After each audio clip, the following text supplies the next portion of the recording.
Is learning how to program iOS apps hard? The answer is yes and no. Stay tuned to see what I mean. I'm Jeff with Spaghetti Coder Apps, and welcome. If you'd like to see some of my work in the Apple App Store, check the description box below. Now, let's get to it. So, is learning iOS programming hard? You're probably in one of few groups.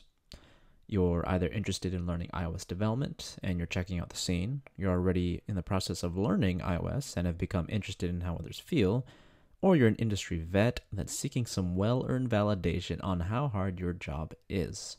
Whatever it is, here's what I think. Number 1, barrier of entry. Kinda hard. You need Apple hardware to even get started. If you actually want to do any iOS programming legit, then you'll need either a MacBook or an iMac. That is, if you want to follow the law. To some, this can be a major drawback because Apple is not exactly known for being the most financially accessible, i.e., kind of expensive, dude. Beyond just needing a computer, if you want to understand how your apps actually work in person, you'll need to either borrow someone's iPhone/iPad or pick up some hardware for yourself. Programming languages. This is a toss-up.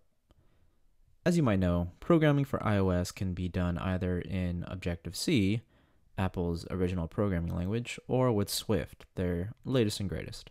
If you want to truly understand iOS on a deep level, then you must know both languages, their advantages and their disadvantages. I'll go over just a few.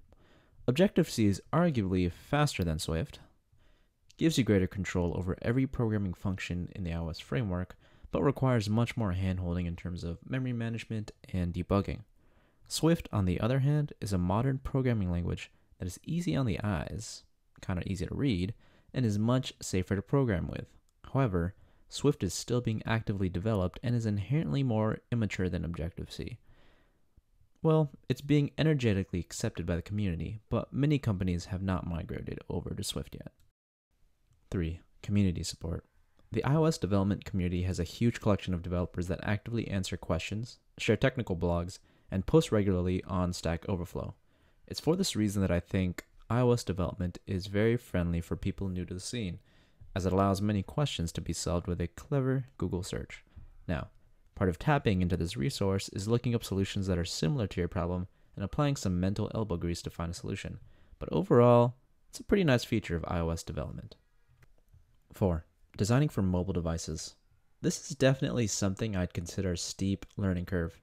Compared to other types of software development, mobile development is unique in that you're trying to make applications work on a touch-based interface that's limited in battery power, computing power, and screen real estate. Juggling all of those components while trying to make an application that is delightful to use is no easy feat and requires clever programming. 5. Being unique. At the time of this video's posting, there are upwards of 1 million apps in the App Store. If you have a hard time coming up with original ideas, iOS may not be for you, but that doesn't necessarily exclude you. In order to stand out, you have to execute your features really well while also adding novelty. However, this can be avoided by working on someone else's idea. Just get paid. Okay. Recap. iOS likely stands in the middle of the road in terms of difficulty. It's not something I'd recommend jumping into as your first programming experience, as it can be a significant money investment and all the nuances of designing a mobile app can distract you from learning basic programming principles. It does have a very friendly community, as well as a sparkly new and easy programming language, so there's that. If you want to dip your toes into the metaphorical programming pool, then try starting off with learning something like HTML, CSS, or Python.